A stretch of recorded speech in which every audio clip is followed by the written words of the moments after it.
নমস্কাৰ পিএ আপডেটলৈ স্বাগতম জনাই ষ্টুডিঅ'ত মই জনক দাস। সমগ্ৰ ৰাজ্যবাসীৰ বাবে এটা ভাল খবৰ। দেশৰ প্ৰথমটো multi logical park logistic park নিৰ্মাণ হ'ব বঙাইগাঁৱৰ যোগীঘোপাত। আজি ভিডিঅ' কনফাৰেন্সৰ জৰিয়তে মাল্টি লজিষ্টিক পাৰ্কৰ আধাৰশিলা স্থাপন কৰে কেন্দ্ৰীয় পথ পৰিবহণ মন্ত্ৰী নীতিন গাডকাৰীয়ে, য'ত উপস্থিত আছে মুখ্যমন্ত্ৰী সৰ্বানন্দ সোণোৱাল আৰু মন্ত্ৰী চন্দ্ৰমোহন পাটোৱাৰী। আমি পোনে পোনে যাব বিচাৰিছো যোগীঘোপালৈ।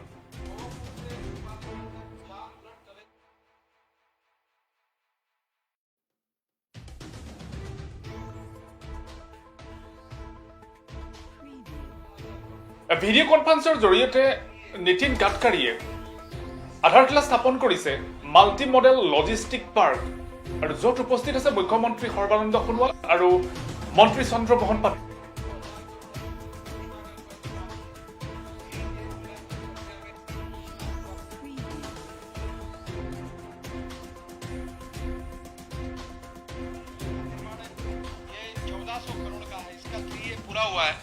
ये भी काम इसी साल में शुरू कर देंगे। रीम बांग्लो से जतिंगा स्टेशन तक, जतिंगा से हरगांव तक 4 लेन का कार्य है। इसकी कीमत 1000 करोड़ है। डीपीआर इसका नवंबर तक बन जाएगा। अगले साल में इसका काम अवार्ड करने की मैं कोशिश करूंगा। हम 700 करोड़ के नए आरओबी फ्लाईओवर बना रहे हैं और उसमें डीपीआर की प्रक्रिया शुरू है। इसमें आप रिव्यू करके मुझे जल्दी लैंड एक्विजिशन करा कर दीजिए। बीआरपीएल मेन गेट के पास चापागुड़ी जंक्शन, कत्थी अताली, दिमाऊ, रहा, बोरघाट चरियाली, जागी रोड, लोकराज जंक्शन, गोरचुक जंक्शन और बोरगांव जंक्शन, मैं ये पूरे आरओबी जो है 10, मैं इसके काम इसी अगले आने वाले साल में शुरू करना चाहता हूं। अब उसका मुझे लैंड एक्विजिशन करा दीजिए। फ्लाईओवर जो है भाईयाता बाईपास के दोनों तरफ का, पाठशाला का, सिमालागुड़ी चौक, वशिष्ठ चरियाली चौक और सिलचर से वेरिंगते तक, ये भी काम जो है इसके डीपीआर बन रहे हैं। ये भी आप लैंड एक्विजिशन, यूटीडी शिफ्टिंग के काम करा दो, ये भी हम शुरू कर देंगे। 4 लेन की सड़क भी निर्माण इसमें प्रक्रिया में है। सिलचर से जीरीबाग तक 4 लेन सड़क का निर्माण 1400 करोड़, ये भी काम की मैं घोषणा कर रहा हूँ। इसका डीपीआर प्रक्रिया में है। मिलने के बाद तुरंत आप लैंड एक्विजिशन का काम करा दीजिए, ये मैं शुरू कर दूंगा। जोराबाग बाईपास 25 किलोमीटर 1000 करोड़ का काम है, डीपीआर चल रहा है। आप लैंड एक्विजिशन का काम शुरू करा दीजिए। समता ई बाड़ी से गलेपुंगू तक सड़क का निर्माण भारत भूटान सीमा में 40 किलोमीटर का डीपीआर प्रक्रिया में है। तिनसुकिया से पानीतोला तक 64 किलोमीटर अलाइनमेंट का सवाल है, जल्दी उसमें आप मदद करके उसको क्लियर करा दीजिए। हुकानजोरी तक 2 लेन निर्माण स्वीकृत हो गया है। गौरीपुर बाईपास में मंगलदोई बाईपास तक सड़क निर्माण करना अलाइनमेंट स्वीकृत हो गई है। काजीरंगा का बहुत बड़ा प्रॉब्लम था राष्ट्रीय उद्यान के पास सड़क निर्माण का, अब अलाइनमेंट स्वीकृत हो गई है, ये भी जल्दी शुरू हो जाएगा। मोरी गांव से रोहता के बीच ब्रह्मपुत्र नदी पर 2 लेन ब्रिज सहित उदला नगरी तक 2 लेन सड़क का निर्माण, ये बहुत इंपॉर्टेंट ब्रिज है, इसकी भी अलाइनमेंट स्वीकृत हो गई है। निकासी से भारत भूटान सीमा तक 2 लेन सड़क का निर्माण अलाइनमेंट प्रक्रिया में है। कोकराझार से बिलासीपारा तक 2 लेन पेव शोल्डर के निर्माण अलाइनमेंट प्रक्रिया में है। आसाम नागालैंड सीमा में सपेखाती तक 2 लेन पेव शोल्डर स्वीकृति की प्रतीक्षा है। शिवसागर से सोनारी तक 2 लेन पेव शोल्डर सड़क निर्माण स्वीकृति की प्रतीक्षा है। बारपेटा बाईपास का निर्माण अलाइनमेंट स्वीकृत हो गई है। और ये कुल काफी बड़े काम है 25,000 करोड़ के। तो मेरा अनुरोध है कि आप इन सब कामों का रिव्यू करके इसको जल्दी शुरू करिए। ऊपरी आसाम में कार्बी आंकलांग जिले एवं नागालैंड के बीच संपर्क बेहतर होगा, अंतरराज्यीय कनेक्टिविटी बढ़ेगी इस प्रोजेक्ट के कारण। बराक घाटी की मणिपुर एवं मिजोरम के बेहतर संपर्क सुनिश्चित होगा और अरुणाचल प्रदेश से बेहतर संपर्क हो सकेगा एवं रणनीतिक रूप से भी बेहद महत्वपूर्ण है। सीआरएफ के 2021-22 में योजना के तब आपने मेरे पास मांग की थी। मैं आज 610 करोड़ रुपए ज्यादा के काम 13 काम आपको उसको स्वीकृति दे रहा हूं और ये 610 करोड़ के काम की भी आप जल्दी शुरुआत करिए। ये 13 कामों की लिस्ट मेरे पास है, वो मैं पढ़ता नहीं, पर वो जो आपने बताया हुए पूरे काम है, पूरे के पूरे इसमें हमने लिए हैं। मैं विशेष रूप से और एक आपसे बात से अनुरोध करूंगा कि सीआरएफ के काम में आप यूटिलिटी सर्टिफिकेट जल्दी जल्दी भेजिए, ताकि इसमें निश्चित रूप से फायदा होगा। ट्रांसपोर्ट मंत्री होने के नाते कुछ अगर आसाम में अच्छी जगह होगी जो बस स्टेशन की, उसको एयरपोर्ट जैसे बस पोर्ट बनाने के लिए आप NHIDCL को काम दो, तो मैं तैयार हूं काम करने के लिए। आप देखो, आपकी जगह दो, जैसे हमने ये बनाया वैसे बस पोर्ट भी बनाने के लिए मैं तैयार हूं। मैं विशेष रूप से माजुली परियोजना, जो आपका इंटरेस्ट का विषय है, उसकी लंबाई बहुत है और उसको मैंने वो ब्रिज बनाने के बारे में लगभग काफी अध्ययन करके अब इस माजुली ब्रिज का निर्णय किया है। आप जैसे भी आ जाएंगे तो आप और मैं बैठकर इसके ऊपर फाइनल डिजाइन निर्माण करके ये ब्रिज फाइनल करेंगे और इसमें आपका भी सहयोग राज्य सरकार की ओर से मिलेगा, तो मुझे लगता है कि ये निश्चित रूप से फायदा होगा। माननीय प्रधानमंत्री मोदी जी लगातार पूर्वोत्तर के कार्यों के बारे में प्राथमिकता देने का काम करते हैं और लगातार वो कहते हैं कि लुक इस पॉलिसी को गंभीरता से करें। मैं सड़क, रेल, हवाई और विशेष रूप से जल मार्गों में जो प्रगति हो रही है, इसमें निश्चित रूप से आपको बधाई देता हूं। पूर्वोत्तर में Bangladesh, Indonesia, Singapore, Malaysia, Vietnam, Philippines के साथ आर्थिक सामाजिक साझेदारी को भी लुक इस पॉलिसी की दिशा में इसका बड़ा कदम होगा। आसाम में एक्सीडेंट्स होते हैं रोड में, तमिलनाडु ने 25% लोगों की मरने वालों की संख्या और एक्सीडेंट कम किया है। मैं आपसे अनुरोध करूंगा कि मैंने राष्ट्रीय राजमार्ग 12 ब्लैक स्पॉट चिन्हित किए, अस्थायी सुधार 3 किए, ये सभी ब्लैक स्पॉट सुधारने के आदेश दिए। आप थोड़ा इसमें भी मदद करिए ताकि ये भी जल्दी हो जाएगा। आखिरी में सोनवाल जी, आपने कुछ मुझे मांगे बताई थी, आपके भाषण के पहले मैं बता देता हूं। एक तो आपने जो रिक्वेस्ट की थी balance work of 2 lane NH44, जो 150 करोड़ का काम था, वो कॉन्ट्रैक्टर को टर्मिनेट करके नया टेंडर निकाला गया है और काम जल्दी अवार्ड हो जाएगा और ये सैंक्शन है 166 करोड़ की कॉस्ट और जल्दी ही ये प्रोजेक्ट चालू हो जाएगा। बहुत दिनों से पड़ा हुआ है, मुझे इसका दुख है, पर कोई इलाज नहीं है, उसको टर्मिनेट करके नए व्यक्ति को काम दिया जाएगा। आसाम में जो लोग ठीक से काम नहीं कर रहे उनको अब टर्मिनेट करना पड़ेगा। मैं NHIDCL के MD को और हमारे अधिकारी को कहूंगा कि जो काम नहीं करते उनको टर्मिनेट करो, हकालो उनको। अगर ऐसा करेंगे जो, तो उसके बारे में हमको कार्रवाई करनी पड़ेगी। आपने दूसरा बताया regarding construction of RCC covered drains and reconstruction of damage culverts near Ashimganj Bazar and Patharkandi on NH54 under annual plan. तो मैं ये रोड को इसको वर्क को सैंक्शन दे रहा हूं और 20 करोड़ रुपए उसके लिए मंजूर कर रहा हूं। बाद में आपने मुझे proposing list of 33 works under CRF दी थी, वो पूरे मैंने मंजूर कर दिए जितने आपने रिकमेंड कर दिए। हेमंत विश्व शर्मा जी ने मुझे sanctioning ceiling for PR RQP during 1920 and sanction of priority list of works taken up during the year 1920 in the state of Assam enhancement करने वाले में कहा था, वो sanction ceiling under enhance from 50 crore to ₹86.50 crore किया है। जितेंद्र सिंह जी ने regarding low utilisation of 10% of GBS for NER ये बात बताई है। Entire fund to be इंक्योर्ड of ₹6,070 crore allocated from 10% GBS by March 20। तो ये भी बात की तरफ हमारा ध्यान है। दिलीप साइकिया जो MP है, उन्होंने कहा regarding construction of 4 lane road on NH15 and construction of bypass in Mangal-Doi bypass from 30 km to 42 km in the state of Assam. Bypass alignment approved हो गई है and will be constructed after land acquisition process is completed. वो land acquisition पूरा कर दे, हम तुरंत काम कर देंगे, मैं मंजूर कर रहा हूँ उसको। कृपानाथ मल्ला MP regarding request of complete of long pending work in your parliamentary constituency of Karimganj, 3 work of PR or FDR and strengthening work as sanctioned.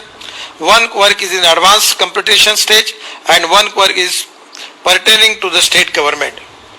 Kripanath मल्ला जी का दूसरा काम है regarding sanctioning of estimate of road starting from Asimganj and Patharkodi town area to end of Mundamala and Tinokhal under Patharkondi LAC of Karimganj, Assam. Strengthening work of 7 kilometre मैंने इसमें sanction कर दिया है। मल्ला जी का दूसरा काम है regarding construction of let out job of A182 ARSS starting from Karimganj to Churaibari on NH44 under Karimganj district of Assam. Balance work sanction 170 crore रुपए का मैंने सैंक्शन कर दिया है, उसका तुरंत काम हो जाएगा। हमारे बदरुद्दीन अजमल साहब ने regarding repairing and reconstruction of RCC bridge and part of national highway at NH37 at Krishnai and Goalpara district of Assam, ये मुझे मांग की थी, उनका भी ब्रिज वर्क मैंने सैंक्शन कर दिया है 35 करोड़ रुपए का, तुरंत काम शुरू हो जाएगा। Nizamuddin Chaudhary MLA regarding revival of drop portion from Badarpur Ghat to Dalcherra Borkhola point of new NH way, ये अप्रोक्स 24 किलोमीटर है। 2 out of 3 work approved as a part of the alignment of Pachgram bypass and 1 work is in principal NH with DPR is in progress. Nizamuddin Chaudhary MLA, उनका एक construction of propose RCC bridge over the river Barak near Badarpur Ghat at third alignment is 5 kilometer upstream of existing RCC bridge of NH44 over river Barak. Work is part of the proposed alignment of Panchagram bypass, which is under consideration, and the same is targeted to be awarded in the financial year 2021. अगले साल में ये भी काम हो जाएगा। मैं फिर से एक बार आसाम की जनता को रोजगार उपलब्ध करने वाला, आसाम की विकास को दिशा देने वाला और आसाम को सुखी समृद्ध संपन्न बनाने वाला एक नई सोच, नई नीति, जलमार्ग के साथ वायु मार्ग, जल मार्ग, नेशनल हाईवे और रेल मार्ग सब एक जगह लाकर एक देश का पहला मल्टी मॉडल अब हमारा, जिसका आज NHIDCL का जिसका शुभारंभ हो रहा है, ये आसाम के विकास का ग्रोथ इंजन होगा और सोनवाल जी के नेतृत्व में इसको ठीक से पीछे लगकर काम करेंगे तो आसाम के 20 लाख नौजवानों को रोजगार मिलेगा, एक्सपोर्ट इंपोर्ट बढ़ेगा, समृद्धता संपन्नता बढ़ेगी और आसाम की तस्वीर बदल जाएगी। मैं दिल से आसाम की जनता को और सर्बानंद सोनवाल जी के नेतृत्व में पटवारी जी, चौधरी जी सबको बहुत बहुत शुभकामनाएं और शुभेच्छाएं देता हूं और सोनवाल जी के नेतृत्व में आसाम ऐसा ही प्रगति और विकास की ओर आगे जाए, यही शुभकामना और शुभेच्छाएं। बहुत बहुत धन्यवाद, नमस्कार।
नहीं बोलते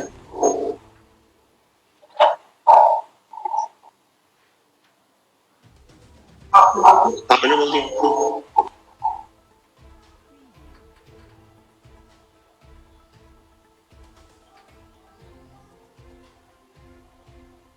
বঙাইগাঁও জিলাৰ যোগীঘোপাত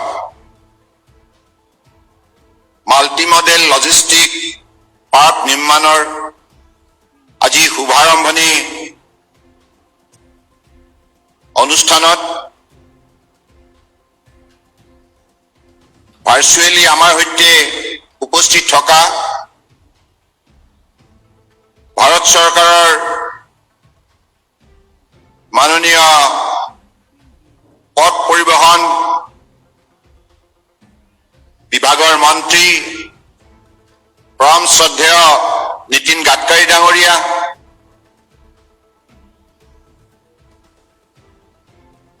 ডনাৰ বিভাগৰ স্বতন্ত্ৰ ৰাজ্যিক মন্ত্ৰী শ্ৰদ্ধেয় জিতেন্দ্ৰ সিং ডাঙৰীয়া, পথ পৰিবহণ আৰু ৰাষ্ট্ৰীয় ৰাজমাৰ্গৰ ৰাজ্যিক মন্ত্ৰী শ্ৰদ্ধেয় জেনেৰেল ভি কে সিং ডাঙৰীয়া, উপস্থিত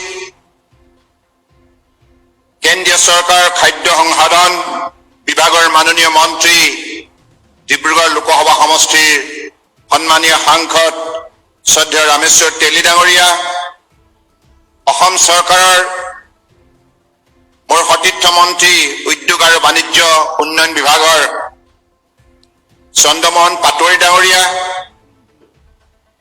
খাদ্য আৰু অসামৰিক যোগান বিভাগৰ মাননীয় মন্ত্ৰী ফণীভূষণ চৌধুৰী ডাঙৰীয়া, পৰ্যটন বিভাগৰ মাননীয় মন্ত্ৰী চন্দন বৰ্মা ডাঙৰীয়া,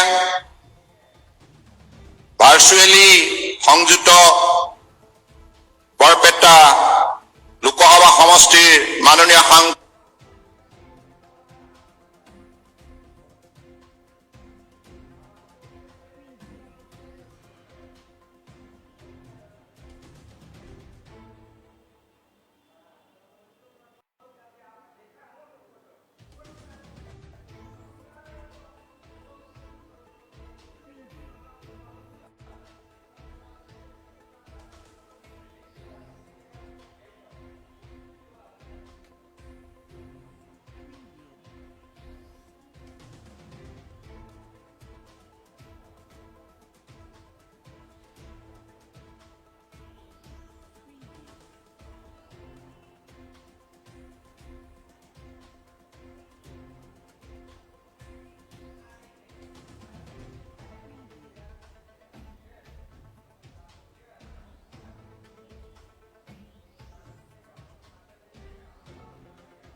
ট্ৰান্সপৰ্টেশ্যন, অৰ্থাৎ পৰিবহণৰ যোগেদিহে পৰিৱৰ্তন। সেইবাবে এই গোটেই কথাখিনিক বাস্তৱায়িত কৰাৰ বাবে, তৃণমূল পৰ্যায়ৰ সৈতে ইয়াক জড়িত কৰাৰ বাবে তেখেতে কাৰ্যকালত প্ৰতিগৰাকী কেন্দ্ৰীয় চৰকাৰৰ মন্ত্ৰীক উত্তৰ পূৰ্বাঞ্চলৰ ভ্ৰমণ কৰাৰ বাবে নিৰ্দেশ দিলে। প্ৰতিগৰাকী কেন্দ্ৰীয় মন্ত্ৰীয়ে প্ৰতি 15 দিনৰ মূৰত উত্তৰ পূৰ্বাঞ্চলৰ যিকোনো ৰাজ্য ভ্ৰমণ কৰিব লাগিব আৰু নিজৰ বিভাগৰ ক'ত কেনেধৰণে আঁচনিৰ কাম হৈছে, কিমান কৰিবলৈ বাকী আছে, এই কথাবিলাক পৰীক্ষা নিৰীক্ষা কৰিব লাগিব। 65 গৰাকী কেন্দ্ৰীয়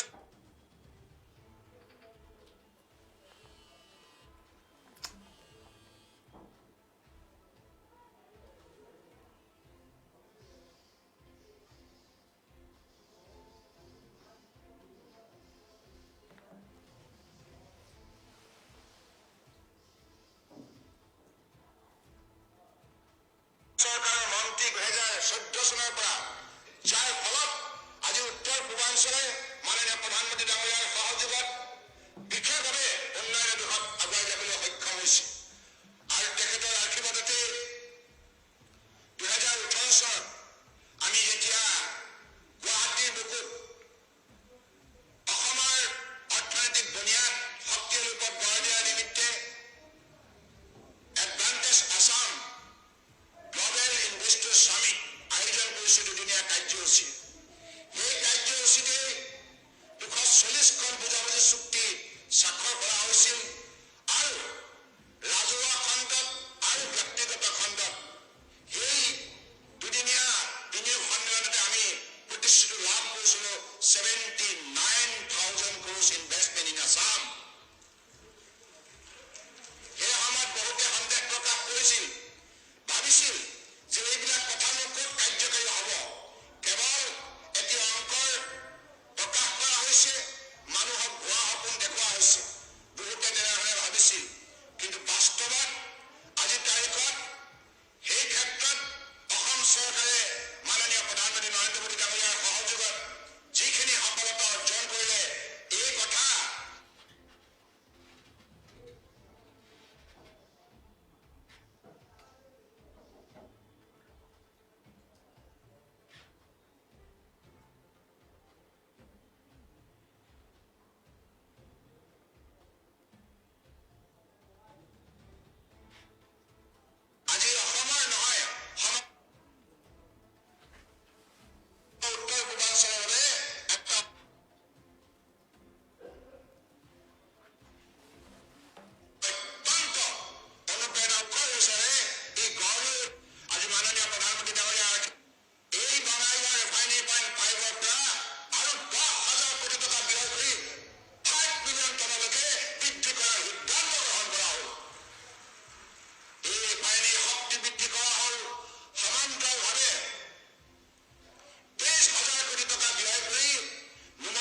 গুৰুত্ব পাইছিল সেই গুৰুত্ব পৰৱৰ্তী সময়ত চৰকাৰবিলাকে দিব পৰা নাছিল।